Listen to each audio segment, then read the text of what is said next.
So I know it's been a while, but welcome back to the channel, and we're gonna run through the rest of the year quite swiftly. So let's go. So May was a fairly big month in terms of the number of films that I watched.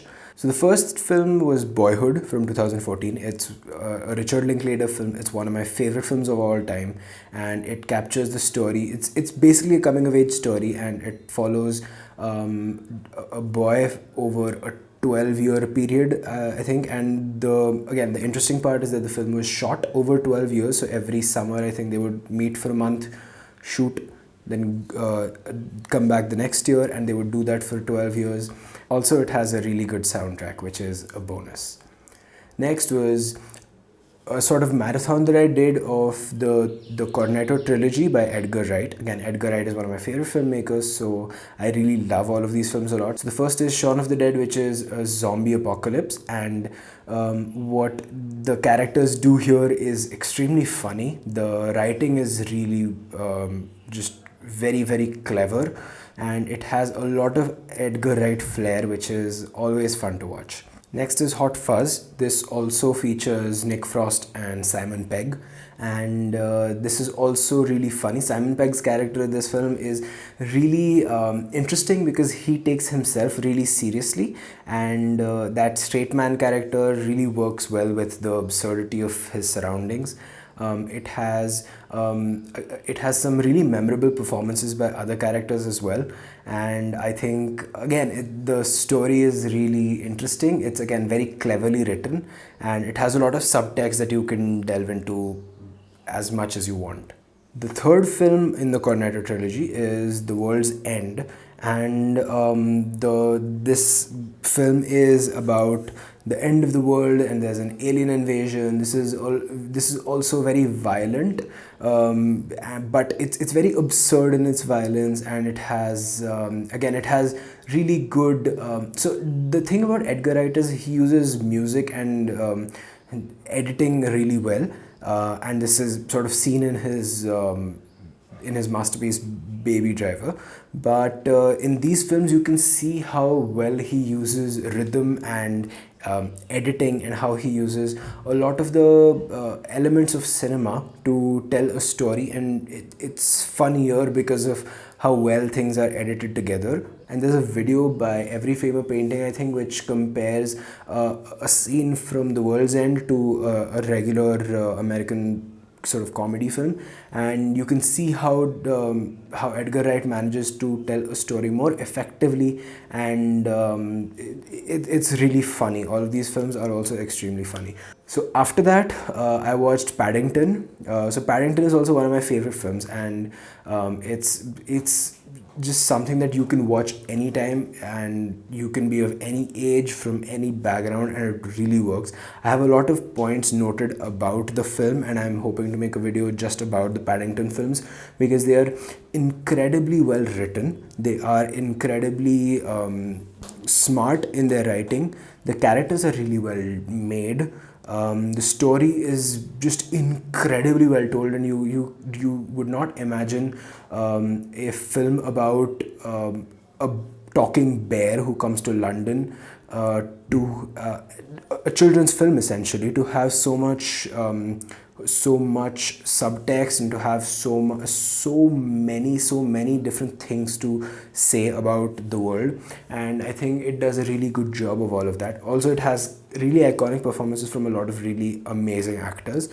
And after Paddington, I watched Paddington 2, and I mean, you can see the poster over here, and I really love Paddington 2 as well. It also has the same that the first film does, and it is also done by the same director, Paul King. I think there's a lot of visual similarities you can draw from these films and in Wes Anderson's films, but it never feels like it's copying anything. It still feels original. It never feels like it's out of place in any way, and I think that's a really difficult thing to actually master, and that's something that's really incredible about these films. And if you have to watch any film today, make sure it's Paddington or Paddington 2, because they're really good.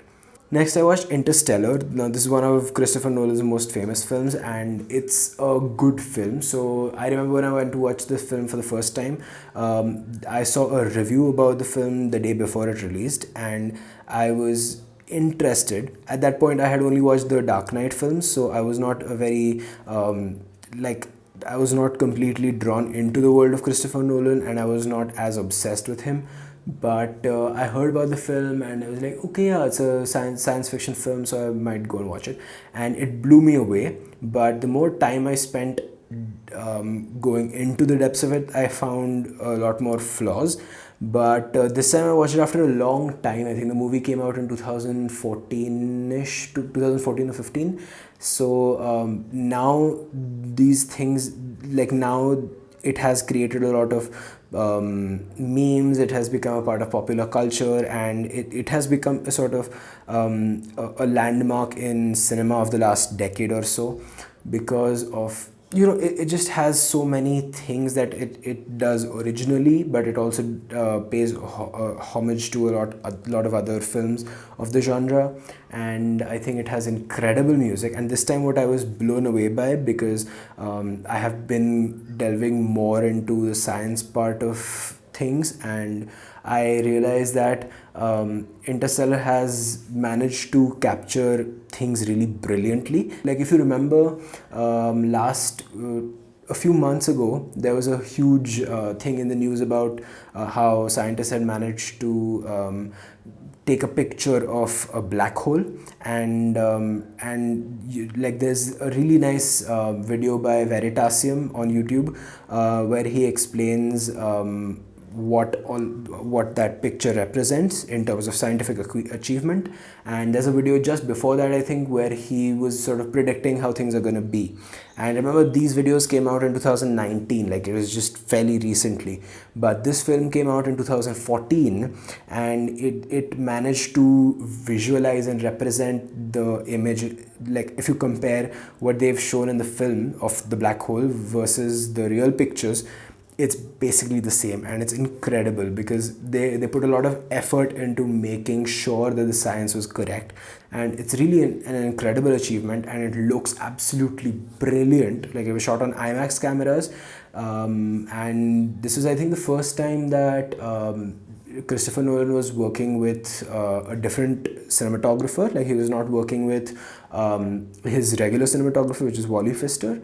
He was working, I think, with Hoyte van Hoytema, and since then they've, I think, worked on all of their films together, even Dunkirk and all of them. So I mean, you can see the cinematography is absolutely brilliant, and all of the acting, despite the sort of bad rep that it gets as being like a space melodrama, but the performances are really quite nice, actually. Next, I rewatched Avengers Endgame. So I think it's there in the corner. I'm not sure if it's in frame yet. But so Avengers Endgame, I have made a video about it. I have an entire hour and a half or 2 hour long podcast episode about Avengers Endgame, so you can go and listen to that. Next, I watched Alien. Alien, this is the original Ridley Scott one from 1979 or 1980. And I am not a big fan. I was never drawn into the whole Alien franchise.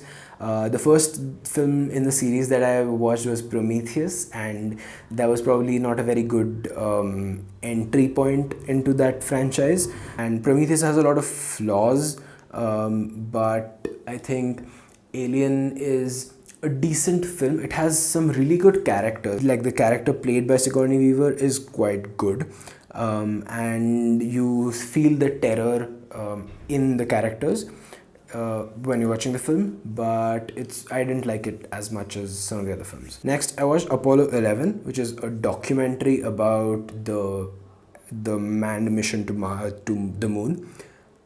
And the film came out in 2019, which was exactly 50 years after we landed on the moon. We landed on the moon on the 21st of July in 1969, and this documentary was made now.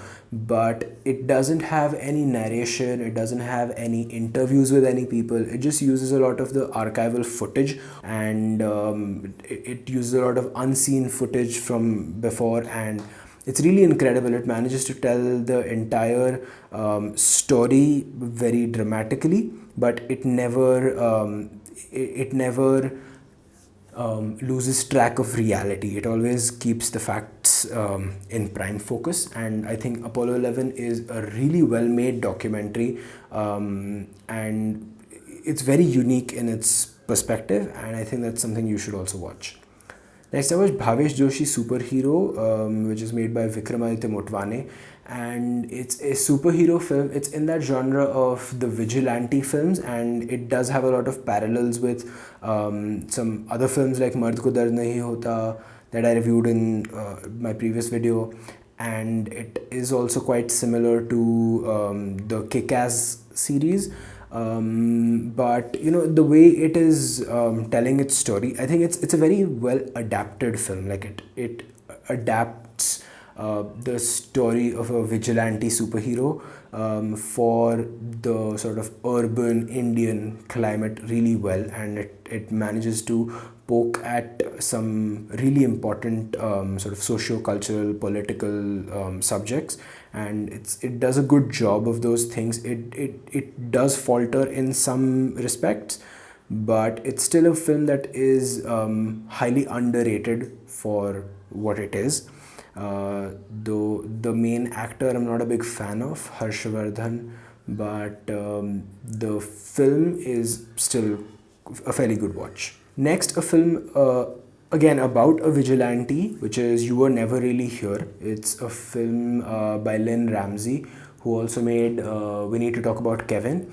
That's also a really good film, but in this film, I mean, it's the main protagonist is played by Joaquin Phoenix, and it's really it's very interesting because it has a story that is that we've seen before, because it has a person who is trying to, you know, get justice for some people, and in this story he basically has to rescue a girl from who's been kidnapped, and you see him go through all of that, and I think it's a really powerful performance. I don't think anyone has ever questioned Joaquin Phoenix's abilities as an actor, but it really shows through in this film, and he did go on to sort of show a different aspect of it in Joker.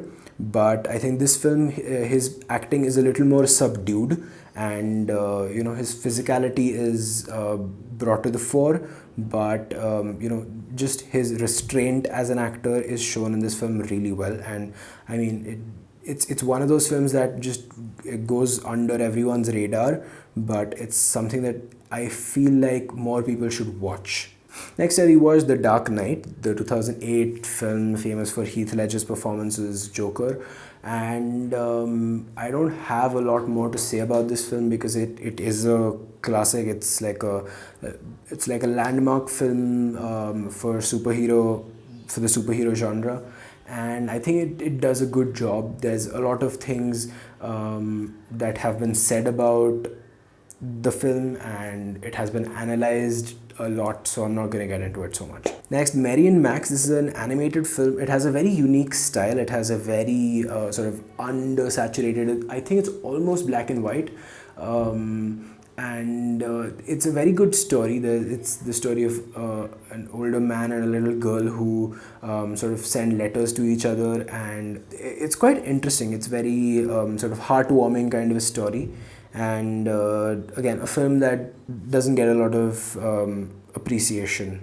Okay, so the next film I watched was Definitely Maybe, and it's a Ryan Reynolds film, and I think it's starting to get on my nerves how sort of forgettable a lot of his films are, and I literally had to just Google the film to see what it is all about, because it's really forgettable, and it's about his romantic relationship with 2 or 3 women, and how there's one relationship that was really like the romance that is supposed to be like the thing that you root for, and he's telling a story to his daughter, and there's things, but it's very forgettable. Next, I watched A Separation. This is an Iranian film by Asghar Farhadi, and it's incredible. It's honestly one of the best films to come from Iran. And the thing is, Iran has a lot of really genuinely great cinema, and I think this is clearly near the top of that list because it tells a story of a couple who is sort of on the verge of separation, and you see the sort of the culture around them and the sort of circumstances that create more problems for them, and you see the bureaucracy, you see the sort of internal struggles, you see their fight with each other, and it just tells a story so beautifully. It's incredibly insightful, and while also being extremely poetic at the same time. And it's really, I mean, the last frame of this film is hauntingly beautiful, and I think we'll come back to it a little later because there's a film that I watched a little later, and it was a Tunisian film, and it was you could see the influences of A Separation in a lot of his films and a lot of other films in this sort of dramatic subgenre of a couple on the verge of separation, and you can see that influence in a lot of other films, and it's really a landmark film, and that must be watched. Next is Coraline. Now, Coraline is based on a short story, I think, by Neil Gaiman, who's one of my favorite authors. It's a very crazy film because it has so many layers to it. It is almost scary in so many aspects, and the story being told is itself very unique. The studio that did Coraline does a lot of stop motion, claymation kind of animation still, which is very time consuming to make, and they went on to make another one of my favorite animation films, which is Kubo and the Two Strings. So I think Laika does incredible work even today, and a movie came just this year or last year which is called Missing Link, which is also done by the same studio, and just the use of stop motion even today is really inspiring to see, because it's extremely time consuming, but the final product sort of speaks for itself. The next film is Playtime. It's a film from the 1960s by Jacques Tati. He's a French filmmaker who sort of gets lost in the French New Wave movement, because Jean-Luc Godard and Truffaut and all of these guys are very famous, but I think Jacques Tati, because his style and genre are so different from the French New Wave, he does get lost a little bit, even in sort of cinephile circles. But I really like a lot of his films a lot, and Playtime actually was the first film that I saw of his, and I have gone on to watch a lot more of his stuff. But there's a very nice video that I'll link, which talks about Playtime, and you can get into the depths of that here.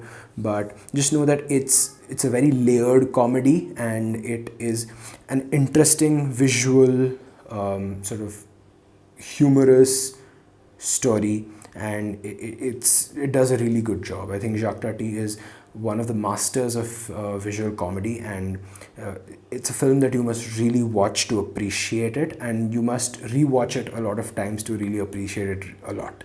Next, The Brothers Bloom. This is a film by Ryan Johnson, and he's gone on to make Knives Out, which is another really good film that I really like. And The Brothers Bloom is quite good. It has Adrian Brody and Mark Ruffalo.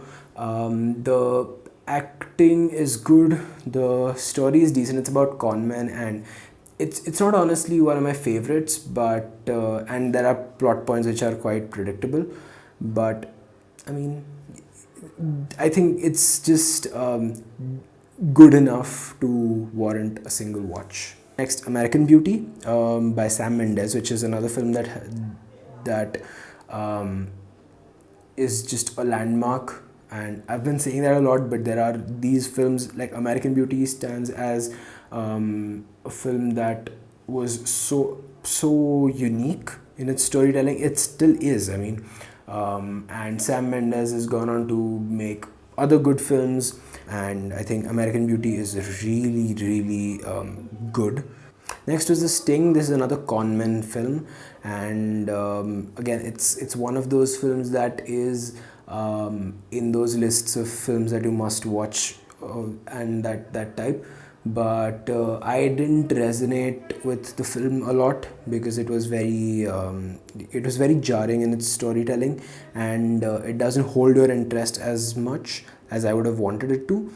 It does pick up a lot in the second half, and it serves the story, but I think the storytelling is still a little slow for my liking for this genre especially, and it doesn't it needs a little more flair in my opinion.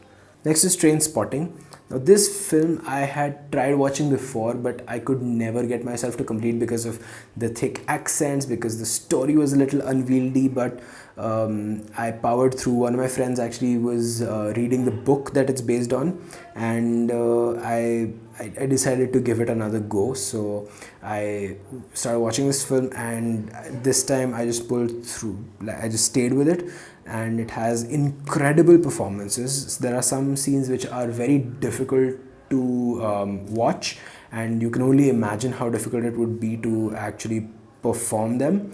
But Trainspotting is one of those films that stays with you for so long without even being at the forefront, without being at the front of your mind. But like, there'll be times when I'm just walking by and I remember a scene from the film, and it's incredible. I think again, Ewan McGregor is brilliant in the film, and I really like Trainspotting a lot. Next, I watched Pan's Labyrinth, which is a film by Guillermo del Toro from a few years ago, and it's a again, he does have a very unique voice.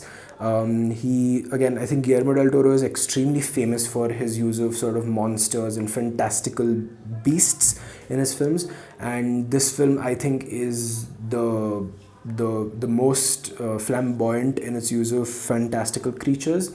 But I think even then there is a lot more nuance there, and he layers the story a lot with other things, and you see essentially a child's imagination and sort of just trying to suspend disbelief, trying to sort of get lost and distracted in a world that is sort of like a respite in a situation which is really difficult to endure. And I think it's a very good film to watch. Next is Fyre, which is a documentary. I have made a podcast about a podcast that talks about the Fyre Festival and marketing and advertising, so I will just link to that. There's another one called Fyre, which was by Netflix. This one is by Hulu, I think, and both of them are quite similar to each other.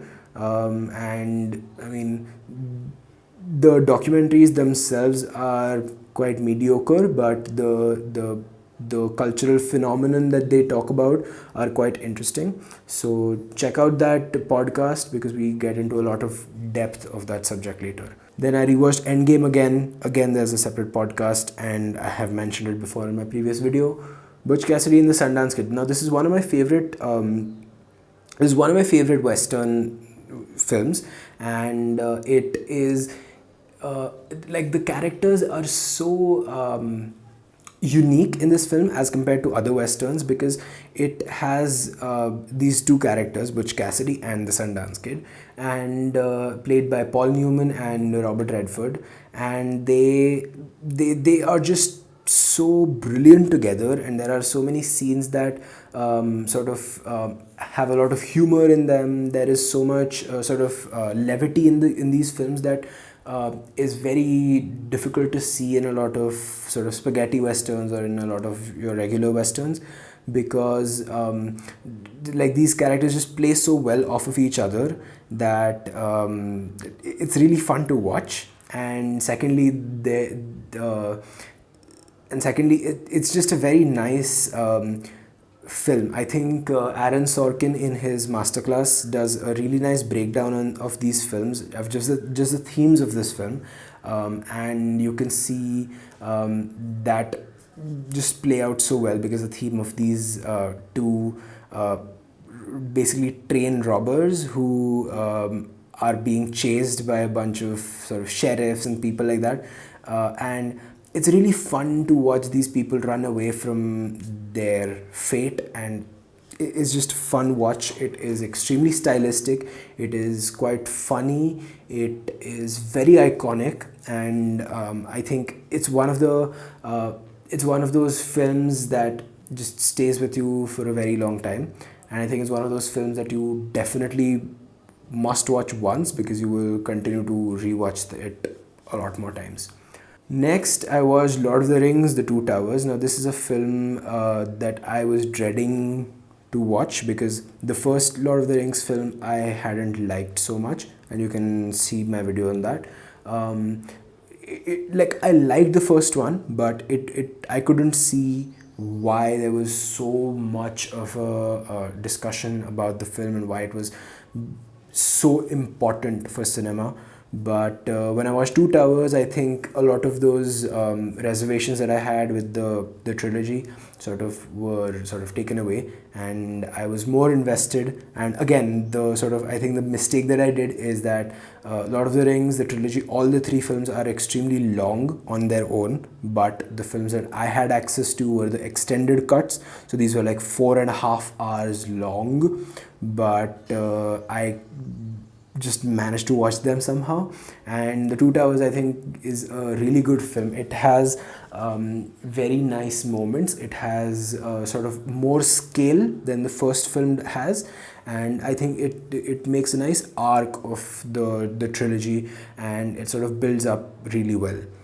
Next, I watched M. Now, this is a very old 1930s, I think, 1930s Fritz Lang German film, and it's, again, I think the film on its own is about a pedophile and a child, like a kidnapper, like a really bad character, and how he is being chased by a group of just regular people and the police and like thieves and robbers and just bad people who are following this guy. And I think more than that story on its own, you can see the sort of the hysteria and the paranoia that these people have, and I think that depicts the realities of Germany of the 1930s quite well. And I think it's one of those early films that delves into sort of social commentary really sort of just straight on, just right in its face, and it does a really good job. I think Fritz Lang again is one of those early pioneers of cinema who's made like a lot of really iconic films, and I think M is also one of those films that is really just a classic, and it should be watched. Next, I watched Game Night. Now, this is a film that is it's a very simple film. It has a lot of the sort of American comedy that you have, but it's not really bad. It's quite funny in a lot of its moments, and honestly, it was funnier than a lot of the other American comedies that you see these days. And it has, again, good performances all around, and again, it keeps you on your toes. It's sort of a mystery, and it has a lot of plot twists, it has a lot of subversions, it just has so many of these twists and turns that it gets a little overwhelming, but I think that's the point of the film. And I think Game Night has become one of those I think for me it stands with like the Horrible Bosses films, or like these American films that are fun to watch, that you don't have to think about too much, but they're not extremely stupid on their own as well. Like, there is still a lot of technical mastery, there's a lot of like clever writing in it, and it's quite funny. It's a nice film to watch. Next was Bill and Ted's Excellent Adventure. This is from 1989, and this is Keanu Reeves, one of his early films, and the other guy I can't remember. He reminds me of Casey Neistat a lot. I can't remember his name though. So these it's about these two, I think, high school students who have a test due or like an assignment due the next day, a history assignment, and they're basically like stoners, and they don't want to get their work done. So what they do is they get access to a time machine, and they go back in time, and then they meet these people in their periods of time, and then they bring these people, like I think they bring Genghis Khan and some other people, and then they bring all of them back to the modern time, and like stuff happens. It's funny. It's one of those, you know, cult classic films, and it's a film that is best watched when you're with a lot of friends. Next, and the last film of the month, was Lord of the Rings: The Return of the King. Now this is the third film in the trilogy, and I feel like it's the best in the trilogy, and I think this movie just completely gave me a nice conclusion. And this film completely justified watching the previous two films as well, because the first two films were good, but the third one is great. And there are entire scenes in this film that I remember. And again, it's a long film. I watched the extended cut, so it's extremely long, but I don't mind being I don't remember ever being bored by any scene, by any moment in the film. And it manages to have so many characters in the film, but you never lose track of anything. And I think it's really a masterpiece. There is one there is one action scene I remember where Orlando Bloom's character, I forget the name, but Orlando Bloom's character is like, he's an elf, and he is on top of this basically giant mammoth kind of creature, and I think it's called an elephant, and he's on top of it, and he's doing this amazing stuff, and you feel that action, and it's just one of those incredible action scenes where you know that the character is not going to die here, so he doesn't really have a lot of danger there, but you're still sort of rooting for him, and you're cheering him on, and just absolutely lovely. And the final scene is the fight sequence is also incredibly done. I think this is like one of those epic films that have a scale that is so difficult to match, and I don't think that even a film like the most recent other epic film that I can think of is Avengers Endgame, but I don't think it still has the scope and the scale that Lord of the Rings: The Return of the King has, because you see so many different people on screen, and you see this massive war happening, and it feels like a massive war. It doesn't feel like just like a 50-100 people who are fighting each other. It feels like huge armies against other armies, and I think it's a brilliant. I think it's a masterpiece. And again, the way Peter Jackson made these films is incredible, and it's really inspiring, because apparently the way he wanted to do the trilogy was it was not made as, first I make the first movie, then I'll make the second, then I'll make the third. He made them all together. Like, he was shooting scenes from the first, and then from the third, and the second, and all of them just together. And I can't imagine the amount of effort that would go into just the scheduling and planning and keeping track of these stories. And it's just a masterpiece. It's a magnum opus, this trilogy all together. And to have the confidence to ask a studio for a huge amount of money for a film that is based on a very famous sort of fantasy novel, The Lord of the Rings, with a huge fan following. And this is way before the Harry Potters and the other things, and I think Lord of the Rings just opened up the doors for Harry Potter and other adaptations of other films that you got in the last decade or so, where you had Hunger Games and Twilight and all that bullshit. But I think just and at the time when he was making these films, he was basically a nobody. The only film that he had made back then was Bad Taste, which is a B movie, is like horror comedy, and how can someone go from that to making three films together at such an unbelievable scale using technology that was so ahead of its time? Like, you see the CGI in Lord of the Rings, and it is better than films like Black Panther and like modern massive films.